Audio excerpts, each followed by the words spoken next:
स्वागत है। नमस्कार अशोक द्विवेदी जी। नमस्ते जी। सभी दर्शकों को भी मेरा नमस्ते, प्रणाम, वंदन, अभिनंदन। आज का हमारा विषय है कि हमारे जो दिव्यांगजन हैं वो कृत्रिम उपकरण किस तरह प्राप्त करें। तो अशोक जी, आपसे अनुरोध है कि कृपया इस विषय पर प्रकाश डालें। इस विषय पे प्रकाश डालूं, कुछ चर्चा करूं, इसके पहले मैं 2-3 बातों पे जरूर आऊंगा। पहली बात तो हमें ये देखना पड़ेगा कि क्या हम यातायात के नियमों का पालन कर रहे हैं। क्या गर्भवती माता जो है वह जो पोषक तत्व आवश्यक हैं उसको ले रही है। क्योंकि पहला काम हमारा यही होना चाहिए कि दिव्यांगता रुके। हाँ। आप देखेंगे सड़क पर चलेंगे तो लोग हेलमेट नहीं पहनते, रैश ड्राइविंग करते हैं, दुर्घटनाएं हो जाती हैं, किसी के हाथ कटते हैं, किसी के पांव कटते हैं, कोई कोमा में चला जाता है।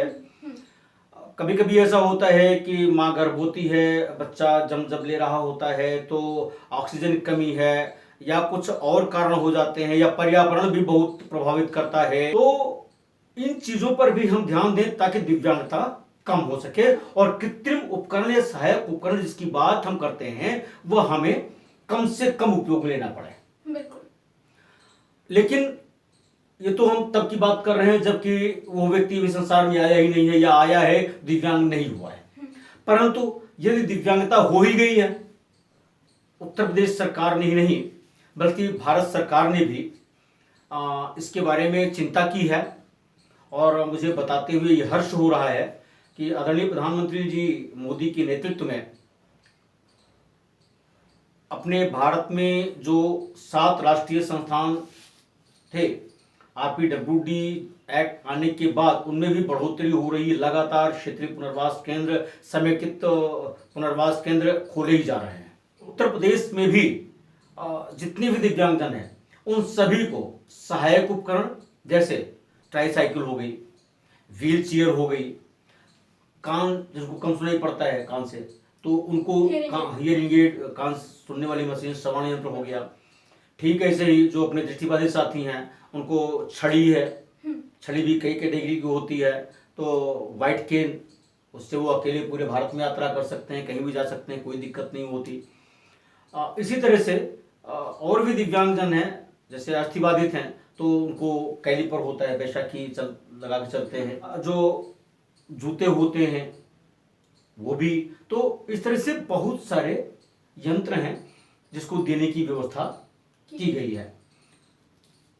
और इसके लिए जो निर्माण की इकाई है, सौभाग्य है कि अपने उत्तर प्रदेश में ही एलिम्को है, कानपुर में है, वह निर्माण की इकाई है। अशोक जी, आपसे हम पूछना चाहेंगे कि इसके लिए पात्रता क्या होगी। देखिए बिल्कुल स्पष्ट है, क्योंकि सहायक उपकरण है, कृत्रिम उपकरण है, तो वो ही लेने के पात्र हैं जो दिव्यांग हैं। फॉर्म होता है, उस फॉर्म को भरना पड़ता है और उस फॉर्म में उनकी फोटो लगती है। फोटो के साथ साथ अगर दिव्यांग है तो दिव्यांगता प्रमाण पत्र कम से कम 40% उनका होना ही चाहिए।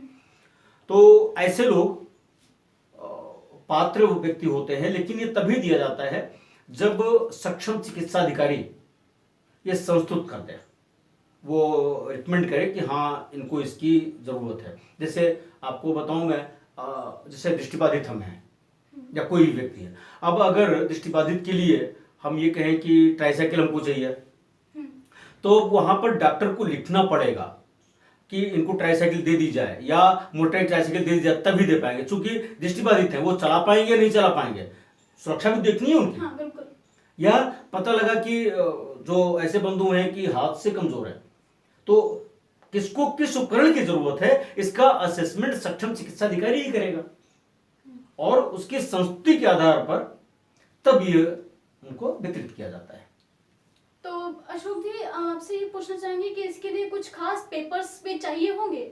बिल्कुल बिल्कुल, बिना पेपर के तो कोई काम ही नहीं हो सकता है। इसके लिए चूंकि नगद पैसा नहीं देते हैं, इसलिए इसके लिए दिव्यांगता प्रमाण पत्र आवश्यक है, मोबाइल नंबर, आधार कार्ड, आय प्रमाण पत्र, फोटो जो फॉर्म में लगता है वो, और जिस चिकित्सा अधिकारी ने संस्तुत किया हुआ है उसकी मुहर और दस्तखत पठनीय हो।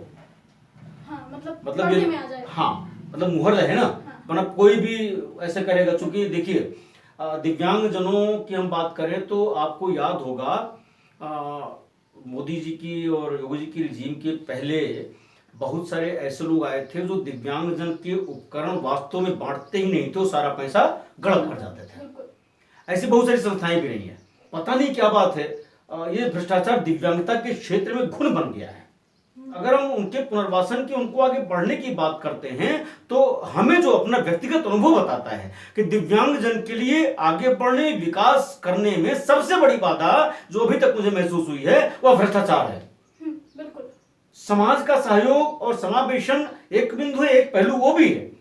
जो उनके साथ विभेद होता है वो एक पहलू है, हमको नकार नहीं रहे हैं। अशिक्षा भी एक पहलू है, हम उसको नकार नहीं रहे हैं। लेकिन भ्रष्टाचार एक ऐसा पहलू है जिसके कोई सबूत मिलते ही नहीं है। हाँ। गरीबी का, दिव्यांगजन का चोली दामन का साथ है। भ्रष्टाचार से लड़ने में वो खुद को ऐसा सोचता है, हमारे डर के वो देख भी रहा है, हाँ भ्रष्टाचार यहाँ हो रहा है, वो उसका शिकार हो रहा है, परंतु कहीं ऐसा ना हमको जो मिलना है बैसाखी वो भी ना मिले, या ट्राइसाइकिल मिलनी है वो भी ना मिले। तो इसलिए जानबूझकर उस परिस्थिति को कंप्रोमाइज कर लेता, कह नहीं पाता अनुचित दबाव के चलते। तो इस विषय पर शासन को भी संवेदनशील होना पड़ेगा। जागरूकता के लिए हम ये कर रहे हैं, सब लोग जागरूक हो, भ्रष्टाचार को जड़ से मिटाएं, ना शिकारी बने ना शिकार बने, दोनों, तभी देश को समुन्नत हम कर सकते हैं। अशोक जी, जितना अभी आपने बताया कि कागजात इसमें लगते हैं, तो हम ये पूछना चाहते हैं कि वो अप्लाई कहाँ कर सकते हैं? आपको जो आपका जिला है, जहां की आप उत्तर प्रदेश में रहने वाले हैं, उस जिले में आप फॉर्म ले सकते हैं। और अगर फॉर्म नहीं है तो दिव्यांगजन सशक्तिकरण विभाग उत्तर प्रदेश की वेबसाइट पर जाकर के वहां से फॉर्म डाउनलोड कर सकते हैं योजना का, और उसको भर करके सारी औपचारिकताएं पूर्ण करके, सारा कागज पत्र लगा करके आप हाथों हाथ अपने जिले के दिव्यांगजन सशक्तिकरण विभाग कार्यालय में जाकर जमा कर सकते हैं। समदेशी क्षमता विकास अनुसंधान मंडल सक्षम, इसके कार्यकर्ता लगभग हर जिले में हैं। दिव्यांग सेवा केंद्र भी इनके चल रहे हैं, तो वहां भी जाकर के इनसे संपर्क कर सकते हैं, इनके कार्यकर्ताओं को पता लेकर के, ये आपकी पूरी सहायता करेंगे। धन्यवाद आपका हमारी ये पूरी वीडियो वॉच करने के लिए। आपसे वापस अनुरोध है कि कृपया आप इस चैनल पर अगर नए आए हैं तो चैनल की सब्सक्राइब बटन दबाएं और नोटिफिकेशन बेल भी दबाएं, जिससे कि आपको इस चैनल पर अपलोड होने वाली सारी वीडियोस मिलती रहें। अशोक जी, आपका बहुत बहुत धन्यवाद हमारे इस चैनल पर आने। नमस्ते, बहुत बहुत धन्यवाद।